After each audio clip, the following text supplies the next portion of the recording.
Their mountain hike became a rescue mission the moment they saw her. A woman in chains, a secret nightmare hidden deep in the wild. Julian, a man whose life had been meticulously rebuilt around the quiet rhythm of single fatherhood and a demanding career, had sought solace in the untouched expanse of the High Peaks wilderness. He'd brought his spirited 7-year-old daughter Clara, hoping to trade city noise for the whisper of pines and the challenge of winding trails. They were deep into a less-traveled path, the air crisp and carrying the scent of dumped earth and ancient trees, when a sound sliced through the natural quiet. A low, pained moan. It wasn't animalistic. It held a distinct human vulnerability.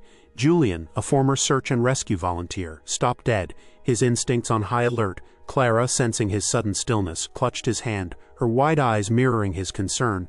They followed the sound cautiously, pushing aside thick ferns and stepping over fallen logs. The air grew heavier, a sense of dread settling upon them, and then they saw her. Chained to a gnarled ancient oak, clad in tattered mud-stained clothes, was a woman. Her face was pale and drawn, her eyes reflecting a terror that went soul-deep. She was weak, shivering despite the relatively mild temperature, her wrists raw against the metal. The sight was jarring, an impossible anachronism in this serene natural world. Julian's mind reeled. Who would do this? Why here? He immediately knelt, his voice gentle but firm, trying to assess her state while shielding Clara's view as much as possible. The woman flinched at his approach, a residual fear ingrained deep within her, but the desperation in her eyes pleaded for help. He knew in that instant that their simple hiking trip had taken a profoundly dark and unexpected turn. This was no mere lost hiker. This was someone desperately escaping a cage, human or otherwise, and the silence of the wilderness had become her last fragile hope. The sheer audacity and cruelty of her situation ignited a protective fire within him, overriding the practical complications of such a discovery. Miles from civilization, he had to help her, no matter the cost. Approaching carefully, Julian spoke calming words, his primary concern ensuring he didn't further frighten the woman, who later introduced herself, in a voice barely above a whisper, as Lyra. He explained he was with his daughter and that they were there to help, not harm. Breaking the chain proved impossible with the limited tools he carried, but assessing Lyra's physical condition was paramount. She was dehydrated, weak from exposure, and bore visible signs of distress.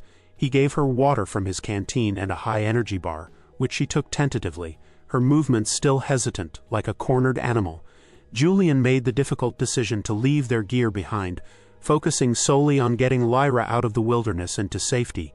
Carefully, he helped her to her feet, supporting her weight as they began the slow, arduous trek back to his vehicle parked several miles away. Clara, though quiet and a little frightened by the discovery, walked close to her father, occasionally glancing back at the frail woman he supported. The journey felt interminable, each step a struggle against Lyra's exhaustion and the challenging terrain.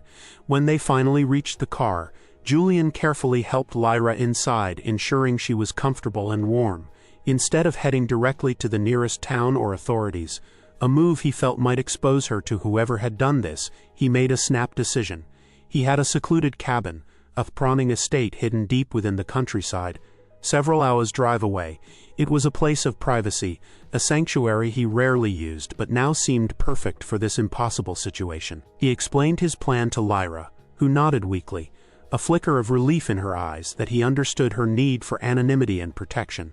The drive was quiet, punctuated only by Clara's soft breathing and the hum of the engine, carrying them towards a place of temporary refuge and an uncertain future, leaving the horror of the chained oak tree far behind in the darkening wilderness. Once they arrived at Julian's secluded estate, nestled amongst rolling hills and thick woodlands, he helped the still fragile Lyra inside. The cabin was large, comfortable, and felt miles away from the world they had just left behind. He settled her in a guest bedroom, ensuring she had clean clothes, food, and the space she needed to rest and feel safe. Over the next couple of days, as Lyra slowly regained a measure of physical strength, the emotional and psychological wounds began to surface. Tentatively at first, in hesitant whispers and fragmented sentences, she began to share the nightmare she had endured. Her story was chilling, painting a picture of gilded cages and cruel control. She revealed she had been held captive by a man named Silas Blackwood, a figure of immense wealth and influence in certain circles. Lyra was not just held. She was groomed, manipulated, and ultimately intended to be forced into a marriage she never wanted. Silas was a collector, of art, of rare artifacts, and of people he deemed worthy of his possession. Lyra, with her sharp mind and independent spirit, had somehow captured his attention, but when she refused his advances and attempts to control her life, his obsession turned dark and possessive. She described the isolation, the constant surveillance, the psychological games, and the ever-present threat that hung over her head. Her escape had been a desperate, perilous gamble, a fleeting opportunity she had seized with everything she had, despite the unknown dangers of the outside world. The chains in the wilderness were not the beginning of her ordeal, but the desperate, final attempt by Silas to recapture her before she could truly disappear or expose him. Listening to her story, Julian felt a cold anger build within him. This wasn't just a rescue, it was an entanglement with a dangerous, powerful man who clearly saw himself above the law.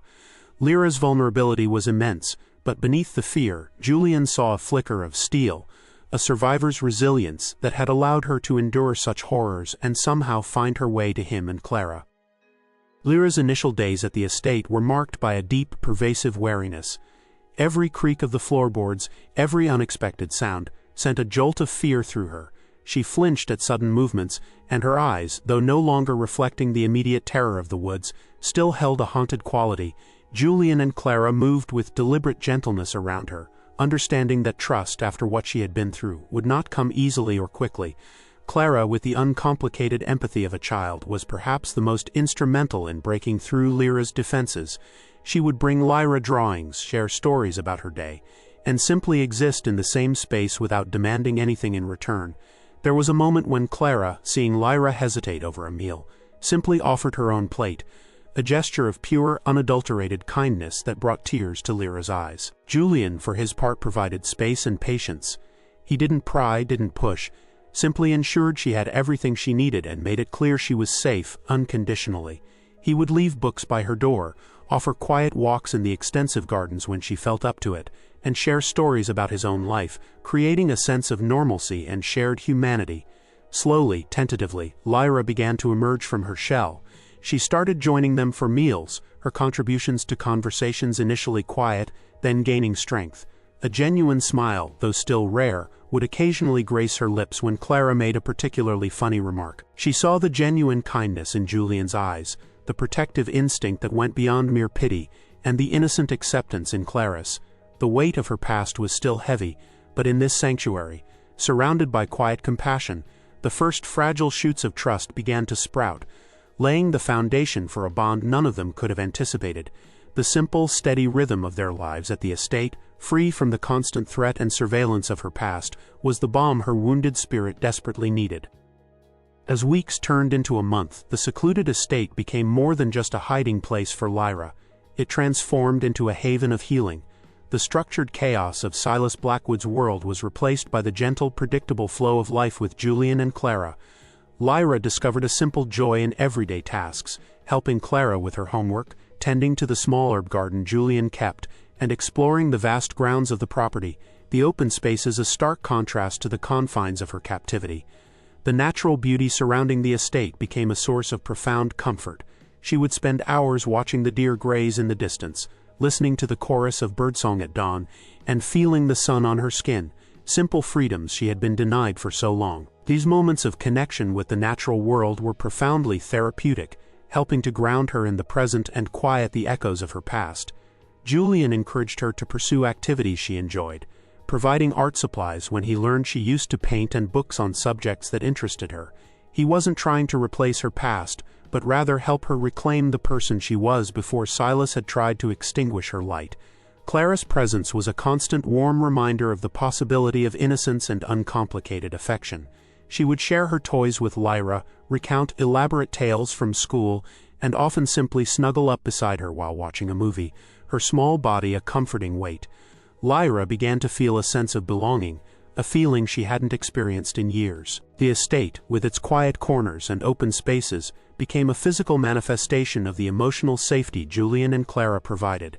It was a place where she could breathe deeply, laugh freely, increasingly often, and slowly, tentatively, begin to envision a future that wasn't dictated by fear or control. The mundane moments of cooking meals together, reading bedtime stories to Clara, or simply sharing a cup of tea on the porch became the building blocks of her recovery, proving that life, even after immense trauma, could still hold beauty and peace. Just as Lyra was beginning to find solid ground, daring to hope for a life free from the shadow of Silas Blackwood, a chilling reminder of his persistent grip shattered the fragile peace. It arrived not with a bang, but with a whisper, a discreetly delivered package left at the estate gates, addressed simply to Lyra. Julian, ever vigilant, retrieved it, his instinct screaming danger. Inside, nestled on a bed of dark satin, was an exquisite, undeniably expensive wedding dress. It was pristine, untouched, and carried a sickeningly familiar scent of the perfume Silas favored.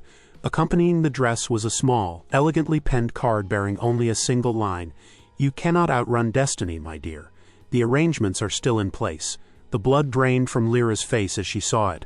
The dress was a cruel symbol of the future Silas had planned for her, a future of captivity and forced union. The message was a clear declaration that he knew she was alive, and more terrifyingly, that he hadn't given up. The fear, which had begun to recede, surged back with overwhelming force. The sanctuary, for a terrifying moment, felt permeable, exposed. Silas's reach, it seemed, was longer and more insidious than they had imagined.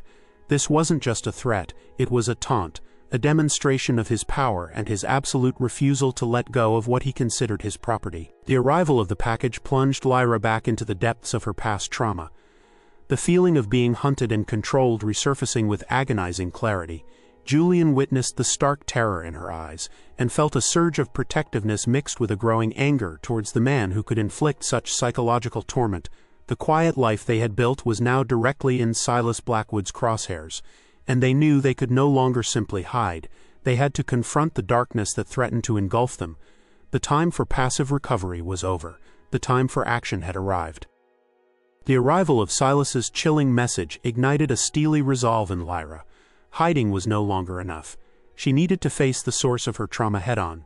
Julian agreed, recognizing that running would only prolong the nightmare. But confronting a man like Silas Blackwood with his wealth, connections, and ruthless nature required more than just courage. It required strategy. Julian reached out to Beatrice, a formidable lawyer he knew who specialized in cases involving powerful, abusive individuals. Beatrice listened intently to Lyra's story, her expression hardening with each detail of Silas's manipulation and control. Together, the three of them began to formulate a plan. Hiding Lyra away indefinitely was impractical and would leave her vulnerable. Exposing Silas legally was the goal, but it was fraught with danger. The challenge was to gather irrefutable evidence of his abusive behavior and his attempts to reclaim Lyra against her will, evidence that would hold up against his resources and influence.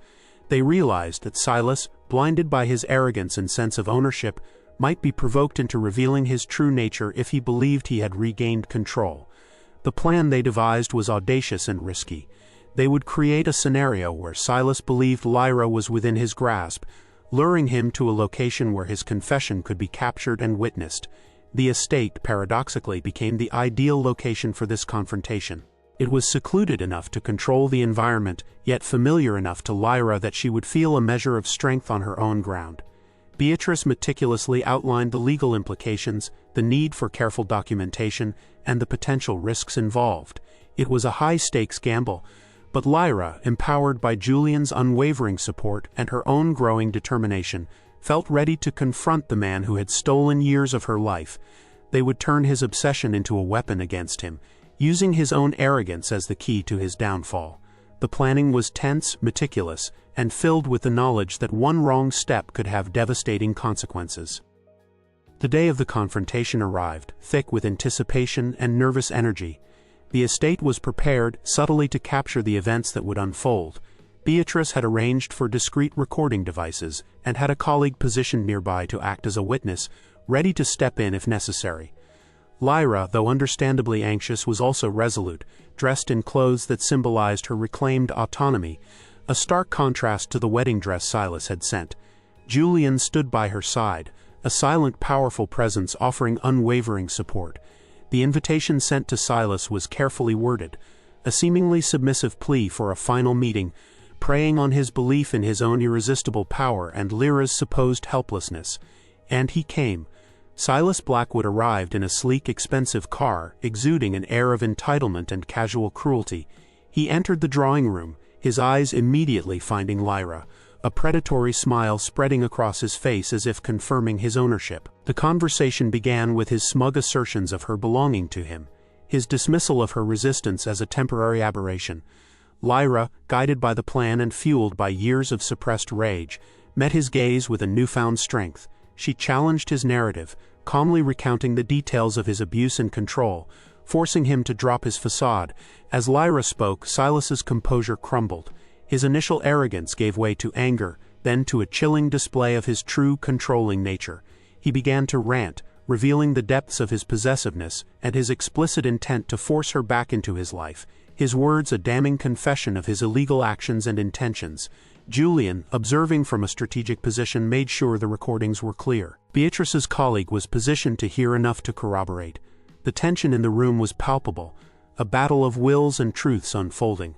Lyra held her ground, her voice steady despite the fear, dismantling his power with every spoken word, turning his own words into the chains that would bind him.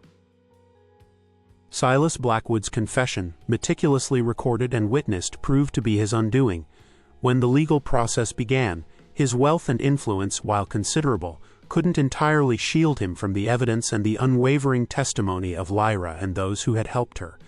The exposure of his predatory behavior and the web of deceit he had spun sent shockwaves through the circles he had operated within. While the legal battle was arduous and emotionally taxing for Lyra, she faced it with remarkable strength, no longer a victim but a survivor demanding justice. With Silas Blackwood facing the consequences of his actions, the oppressive shadow that had hung over Lyra for years finally began to lift. The estate, once a temporary sanctuary, began to feel like a permanent home. Lyra embraced her newfound freedom with an almost palpable joy, exploring possibilities she had never been allowed to consider. She reconnected with her passion for art, setting up a small studio in one of the estate's outbuildings. She volunteered at a local women's shelter, using her own experiences to help others escaping abusive situations, finding a powerful sense of purpose in turning her trauma into advocacy.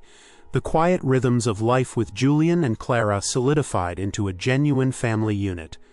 Lyra and Julian's bond deepened, evolving from protector and protected to a partnership built on mutual respect, shared values, and a deep abiding affection. Clara thrived in the presence of Lyra, her infectious laughter filling the spacious rooms. The process of rebuilding was not without its challenges. The scars of trauma ran deep, but Lyra faced each day with courage and resilience, supported by the love and stability she had found. She was no longer defined by her past, but by the strength of her spirit and the future she was actively creating for herself, free from the constraints of fear and control. Months later, the estate bloomed with life and color, a reflection of the vibrant future Lyra and Julian were building. Their love story, forged in the crucible of trauma and resilience, was unique and deeply personal. They decided to formalize their commitment not in a grand public display, but in a ceremony that held profound meaning for them. They chose a small sunlit clearing deep within the very wilderness where Julian had found Lyra, not as a reminder of her captivity, but as a powerful symbol of her liberation and their shared journey. Surrounded by towering trees and the quiet hum of nature, with Clara standing proudly by their side, Julian and Lyra exchanged vows. Lyra, radiant and free, wore a simple, elegant dress of her own choosing, a world away from the oppressive wedding gown Silas had sent. Julian's voice was thick with emotion as he spoke of the strength and courage he had witnessed in her, and the love that had grown between them, unexpected but undeniably real. Lyra spoke of finding hope in the darkest places, and the transformative power of chosen family and unconditional love. It was a ceremony not just of marriage, but of rebirth, a reclaiming of the space where a nightmare had begun, transforming it into a place of profound joy and new beginnings. Their journey underscored a powerful truth, that even after the most unimaginable suffering, love can be found, trust can be rebuilt, and freedom is not just a physical state but a state of the heart and mind, found through the courageous act of choosing one's own path and one's own love. Lyra's transformation from a chained captive to a strong, empowered woman, standing hand in hand with the man who had saved her, was a testament to the indomitable spirit of the human heart and the prevailing power of love over darkness.